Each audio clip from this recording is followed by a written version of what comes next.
Hey guys, Cole here in Nashville RV.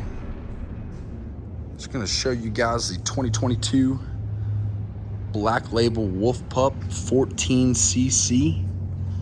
Get a lot of you all asking for a mid-size camper that you can pull behind most of your SUVs, Jeeps, mid-size trucks.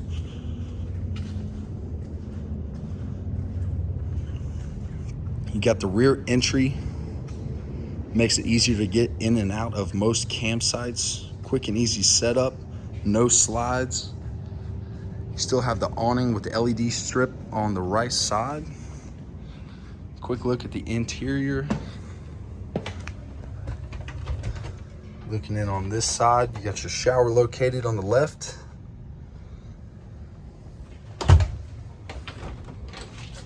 Bathroom on the right. 12-volt fridge. Dinette will collapse into additional sleeping. Queen size bed, 2-burner stove. It's got all your essentials, guys.